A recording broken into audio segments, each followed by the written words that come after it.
BBC Nepali सेवाको साँझपखबाट सञ्जय ढकालको नमस्कार। आजको कार्यक्रममा नयाँ बजेटले भावी सरकारलाई थामी नसक्नुको बोझ थप्ने एमाले नेता तथा पूर्व अर्थमन्त्रीको आरोप। भोलि चुनावबाट आउने सरकार र मुलुकलाई नै बोकी नसक्नुको आर्थिक दायित्व गरेको छ। सत्तारूढ नेताद्वारा भने उनको प्रतिवाद। राजधानी उपत्यकाका बासिन्दालाई हरहमेशा खानेपानी जुटाउने बाचा गरेको मेलम्चीले के अब मौसमी आपूर्ति मात्र गर्ने हो? यो संरचनामा सिग्राउने संरचना छैन, त्यसकारण चाहिँ बर्खायाममा चलाउन चाहिँ सकिँदैन। अनि रुसी फौजद्वारा युक्रेनको रणनीतिक सहर सेभेरोदोनेस्कको आधी भाग नियन्त्रण। सबभन्दा पहिला प्रमुख विश्व समाचार। शरद केसीबाट समाचार सुन्नुहोस्। रुसी फौजले अझै पनि युक्रेनीकै हातमा रहेको लुहान्स्क क्षेत्रको मुख्य सहर सेभेरोदोनेस्कको आधा भाग आफूहरूले नियन्त्रणमा लिएको बताएका छन्। भीषण बमबारी भइरहेको उक्त सहरका स्थानीय अधिकारीहरूले हताहत हुनेको संख्या गन्न आफूहरूले छाडेको बताए। तर युक्रेनी प्रतिरक्षा फौज अझै पनि डटिरहेको बताउँदै कियवबाट बीबीसीका जोय इनउड भन्छन्, सेभेरोदोनेस्क सहर दुई खालको मोर्चामा बाँडिएको छ। एकातर्फ रुसी फौज छन् र अर्कोतर्फ युक्रेनी प्रतिरक्षक। उनीहरूले रुसी गोलाबारीको जवाफ दिन र टाढाबाट भइरहेको रुसी आक्रमण रोक्न लामो दूरी क्षमताका पश्चिमा तोपहरूको माग गरिरहेका छन्। स्थानीय गभर्नर सेर्हे हाइडाईले सेभेरोदोनेस्कले हार खाएमा अवस्था कठिन हुने चेतावनी दिए, तर एउटा ठूलो युद्धको केवल त्यो एकमात्र लडाईँ भएको बताए। रुसी अतिक्रमणकारी फौजले युक्रेनी बन्दरगाह सहर मारियोपोल नियन्त्रणमा आए यता पहिलो पटक कार्गो पानी जहाज मस्कोतर्फ हिँडेको जनाएका छन्। उनीहरूका अनुसार पानी जहाजले 2000 टनभन्दा धेरै धातु रुसतर्फ लगेको छ, तर रुसले कानूनी रूपमा त्यो लिएको हो कि होइन भन्ने स्पष्ट भएको छैन। मारियोपोल रुसको हप्तौं लामो विनाशकारी घेराबन्दीपछि एक किसिमले खण्डहरमा परिणत भएको छ। प्रतिरक्षा गरिरहेका युक्रेनीहरूको अन्तिम समूहले यो महिनाको सुरुमा आत्मसमर्पण गरेको थियो। मस्कोले अन्तिम लडाईँ भएको एउटा कारखाना भेटिएका 100 भन्दा धेरै युक्रेनी फौजको शव हस्तान्तरण गर्न लागेको जनाएको छ।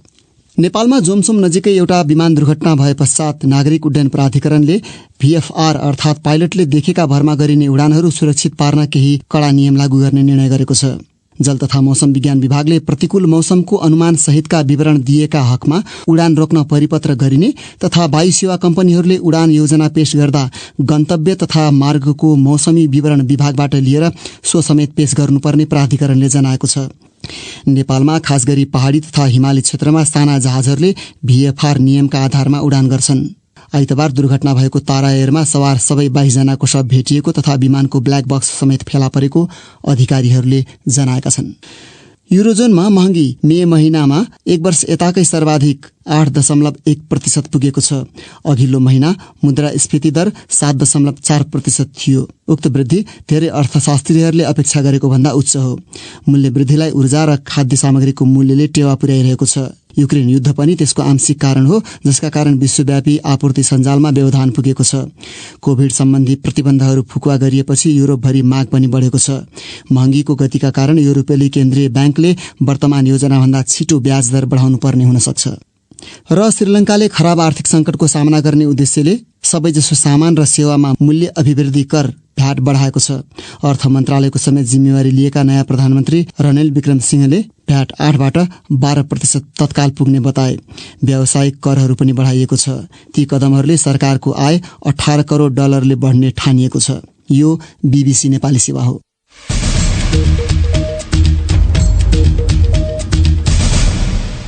साँझपखमा यहाँलाई स्वागत छ। यो सातादेखि हाम्रो साँझपख 15 मिनटको हुनेछ। सरकारले ल्याएको बजेटले केही महिना पश्चात हुने चुनावपछि बन्ने सरकारलाई बोकी नसक्नुको भार थपिदिएको प्रमुख प्रतिपक्षी दल नेकपा एमालेका नेता तथा पूर्व अर्थमन्त्रीले बताएका छन्। चुनाव आउन 5 महिना मात्र बाँकी भएको सरकारले जथाभावी अनावश्यक कार्यक्रम ल्याएर बोझ थपिदिएको उनले बताए। तर सत्तारूढ दलका नेताले भने त्यसको चर्को प्रतिवाद गरेका छन्। एक रिपोर्ट। अर्थमन्त्री जनार्दन शर्माले बजेट चुनावमुखी नभएको स्पष्टोक्ति दिएको भोलिपल्ट आज उनका पूर्ववर्ती तथा नेकपा एमालेका नेता विष्णु पौडेलले संसदमा बोल्दै बजेटले चुनावपछि बन्ने सरकारलाई बोझ थपिदिएको आरोप लगाएका छन्। 5 महिनाको चुनावी सरकारले सीमा मिचेर भर्खर निर्वाचित भएको पूर्ण अवधिको सरकारले जसरी बजेट प्रस्तुत गरेको छ, भोलि चुनावबाट आउने सरकार र मुलुकलाई नै बोकी नसक्नुको आर्थिक दायित्व गरेको छ। पौडेलले उनकै शब्दमा 5 महिने सरकारले कोशी कर्णाली नदी जोड्ने कार्यक्रमदेखि लिएर सगरमाथा पुग्ने 2वटा द्रुत मार्ग निजी क्षेत्र मार्फत बनाउने कार्यक्रमसम्म राखेको विषयको आलोचना गरेका थिए। यो बजेट सुक्खा जमिनमा घस्रिन खोजेको चिप्ले किरा जस्तो छ। यो बजेटले तीव्र गतिमा अत्याधुनिक विकास गरेर समृद्ध नेपाल सुखी नेपालीको राष्ट्रिय आकांक्षा साकार पार्ने राष्ट्रिय कार्यभार वहन गर्न सक्दैन। सभामुख महोदय, यो गठबन्धन सरकार समृद्ध नेपाल सुखी नेपालीको राष्ट्रिय आकांक्षा कार्यान्वयन गर्न त परै जाओस्, उच्चारणसम्म गर्न पनि संकोच मानिरहेको छ। बजेटले लक्ष्य लिएको 8% को आर्थिक वृद्धि एवं मुद्रास्फीति भनिने महँगी दरलाई 7% मा सीमित बनाउने विषय अपत्यारिलो भन्दै पौडेलले बजेटको मुख्य घोषणा नै गलत भएको जिकिर गरे। तर उनी लगत्तै संसदमा बोलेका सत्तारूढ़ दल नेपाली कांग्रेसका नेता मिनेन्द्र रिजालले चाहिँ अघिल्लो वर्ष चुनाव गराउन भनेर संसद समेत विघटन गरेको सरकारको अर्थमन्त्रीको रूपमा पौडेलले ल्याएको बजेटसँग तुलना गर्न चुनौती दिए। पोहोर साल उहाँले बजेटको विवरण संसद होइन संसद बाहिर प्रस्तुत गर्दा आज बोलेकै कुरा सम्झिएर प्रस्तुत गरे भए त कति राम्रो हुने थियो। आइतबार प्रस्तुत गरेको झण्डै 18 खर्ब रुपैयाँको बजेटमाथि आजदेखि प्रतिनिधि सभामा सामान्य छलफल शुरू भएको हो। प्रसंग अझै बजेटकै। प्रभावशाली नेताहरूले आफ्नो स्वार्थमा बजेटका कार्यक्रम पार्ने विषय नौलो रहेन। त्यसरी बजेटमा पारिने कार्यक्रम सत्तामा नेता फेरिना साथ संकटमा पर्ने गरेको विषय पनि नौलो होइन। अहिले त्यही प्रवृत्तिका कारण झापाको दमकका जनप्रतिनिधि अन्योलमा परेका छन्। गत वर्ष एमाले नेतृत्वको सरकारले प्रस्तुत गरेको बजेट भाषणमा प्रधानमन्त्री केपी शर्मा ओलीको गृहनगरमा थुप्रै ठूला योजना पारिए पनि यसपटक ती योजना नसमेटिएपछि त्यहाँका जनप्रतिनिधि अन्योलमा छन् भन्छन् झापाबाट उमाकान्त खनाल यो रिपोर्टमा। अघिल्लो वर्षको बजेटमा आफ्नो गृहनगर झापाको दमक नगरपालिकामा धेरै योजना पारियो भनेर तत्कालीन प्रधानमन्त्री तथा नेकपा एमालेका अध्यक्ष केपी शर्मा ओलीको धेरै आलोचना भयो। तर गत आइतबारको बजेट भाषणमा दमकमा चलिरहेका योजना बारे केही व्यक्त गरिएन। चलिरहेका योजनाका लागि रकम विनियोजन बारे बजेटले केही नबताएपछि सत्ता गठबन्धनको साथ पाएर दमकको मेयर बनेका राम थापा अन्योलमा छन्। हामीले त्यो एउटाहरूको यो बजेटमा केही पनि आएन भन्ने चासो छ। अब त्यो के हेरौँ न, त्यस्तो नहुनु पर्ने भएछ भने अब बाटो निकाल्नु पर्ला। गत वर्षमा बजेट विनियोजन भएका मदन भण्डारी रंगशाला, चिल्ड्रेन प्याराडाइज, बहुतले बस पार्क सहित सिटी पार्क, निर्माणाधीन भ्यू टावर, बुद्धको मूर्ति, औद्योगिक पार्क निर्माण लगायत ठूला योजनाका बारेमा बजेटले केही व्यक्त गरेन। नयाँ योजना पनि परेनन्। बजेटमा यी कुरा नपर्दा सत्तारूढ़ नेपाली कांग्रेसका नेताहरू पनि अचम्बित भएका छन्। नेपाली कांग्रेसका दमक नगर सभापति प्रकाश प्रसाई, समय अभावको कारणले निर्वाचन सकिँदा नसकिँदा बजेट भाषण भयो, नपरेको त देख्छु नि। एमाले जित्दा चाहिँ योजना पर्ने केपीओलीले पार्न सक्ने, एमाले नजित्दा चाहिँ नपर्ने भन्ने खालको कुरो पनि होइन होला। सत्तामा पुगेपछि एमालेसँग बदलाको भावना लिएर निर्माणको चरणमा रहेका योजना तथा नयाँ योजनाका बारेमा बजेट नबोलिएको एमाले कार्यकर्ताहरूको तर्क छ। दमकका एमाले नेता अम्बिका खनाल, यसको असर त दमकका जनतालाई परिहाल्छ। हेर्नु, यत्रा ठूला योजनाहरू दमकमा चलाउँदा त दमकै मान्छेलाई फाइदा हुन्छ नि त। तर दमक नगरपालिकाका कर्मचारीले भने मन्त्रालयबाट ठेक्का लागेका योजनाका लागि भने बजेट कटौती नहुने दावी गरेका छन्। उमाकान्त खनाल, बीबीसी, झापा। तपाई बीबीसी नेपाली सेवा सुनिरहनु भएको छ। बीबीसी नेपाली सेवाका सामग्रीहरू अब तपाई हाम्रो फेसबुक, युट्युब, इन्स्टाग्राम र ट्विटर अकाउन्टमा गएर पनि पढ्न र हेर्न सक्नुहुन्छ। हामी डिजिटल माध्यममा रहेका हाम्रा श्रोता पाठकहरूका लागि पनि बीबीसीका विविध सामग्रीहरू प्रस्तुत गर्ने प्रयासमा छौं। रेडियोलाई जस्तै हाम्रा डिजिटल सामग्रीहरू पनि तपाईहरूले रुचाउनुहुन्छ होला भन्ने हामीले आशा राखेका छौं। सिन्धुपाल्चोक स्थित मेलम्चीको पानी काठमाडौँ उपत्यकामा ल्याएपछि दशकौंको महत्वाकांक्षी सपना साकार भएको भनिए पनि मेलम्ची खानेपानी आयोजनाले वर्षायाममा पानी वितरण रोक्ने निर्णय गरेको छ। साथी शरद केसीले आयोजनाका सूचना अधिकारी राजेन्द्र प्रसाद पन्तलाई सम्पर्क गरी अब फेरि मेलम्चीको पानी कहिले आउँछ भनी सोधेका थिए।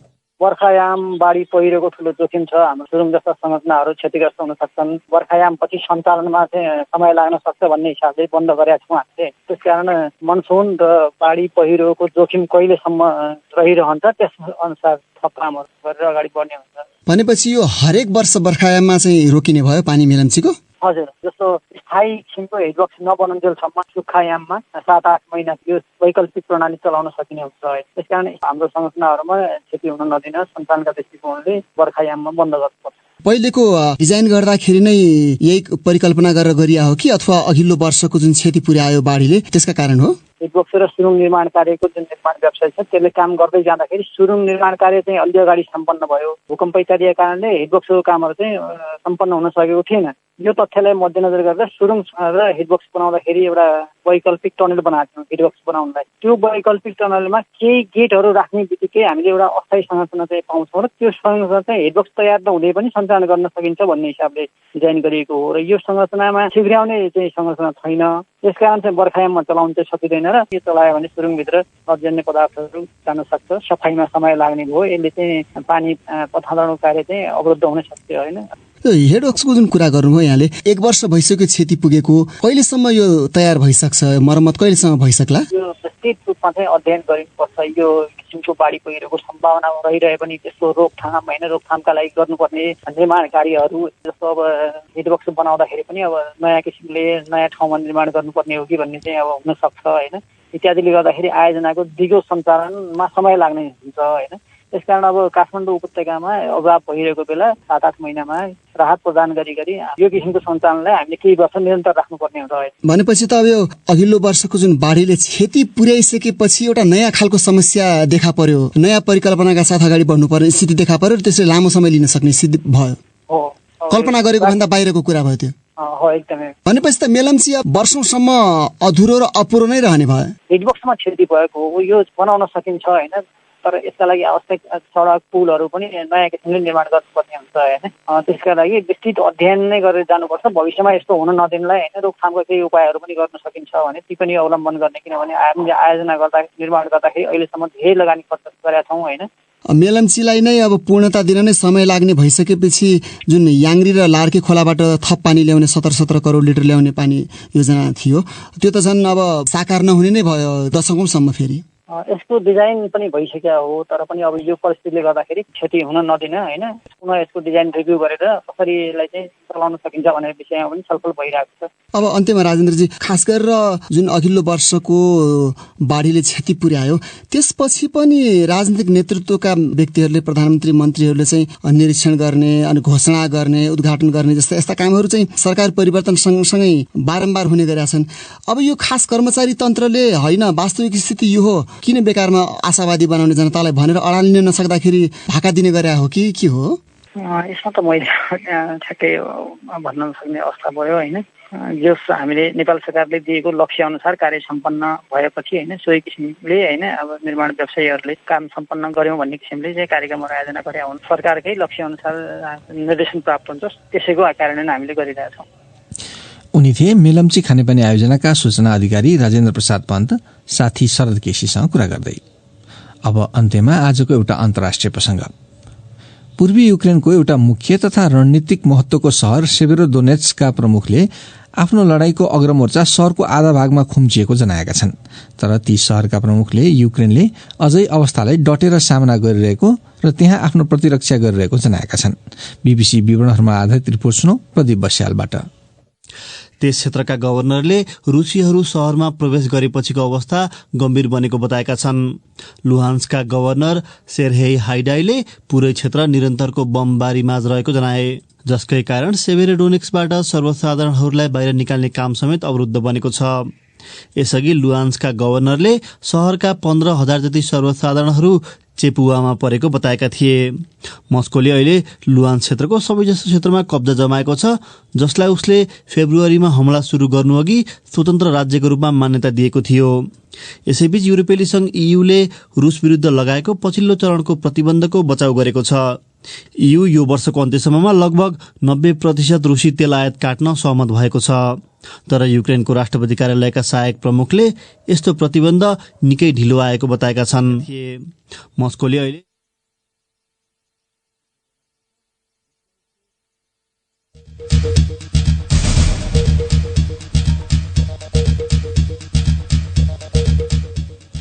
यसका साथै बीबीसी नेपाली सेवाको साँझ पख यही समाप्त हुन्छ। भोलि बेलुकी 9:15 बजे हामी फेरि उपस्थित हुनेछौँ। त्यसबेलासम्मका लागि हामी सबैलाई बिदा दिनुहोस्। नमस्कार।